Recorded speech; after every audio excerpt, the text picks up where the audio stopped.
Usikue na wasiwasi. Asante sana. Mungu akubariki. Mimi nafanyanga hivyo. Unaona mjirani mwema.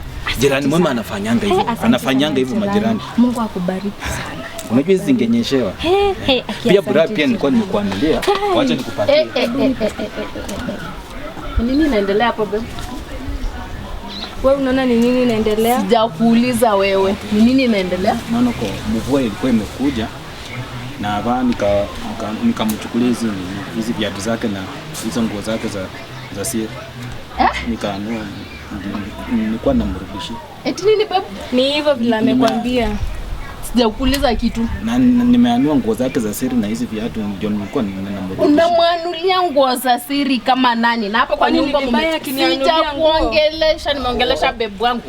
Mtu mwa halas. Wacha ongee kama jirani. Yeye kama jirani mwema, haizi nianulia nguo zinyeshewe. Anakutolea tipandi. Kwa nini vibaya? Akinitolea panti kuna baya. Unamwambia aje pandi? Janua naanda kachifu tu nilishika hivi naanda kachifu na pesa hata za kubesha ni akishwali. Usijam siva venye unafikiria. Alafu kwa nyumba umetoka kufanya nini? Mwahama munju huu halasi halasi. Kuchukua hizi. Alikuwa ameniakia viatu ndani ndio tulikuwa tunachukua. Babe. Yani tutaka sasa chibilichongi nicho na hama sana ndo chibilichongi na wanjina kuingisha bahana munju. Unajua na kwanga tu 1 minute na. Na hamala.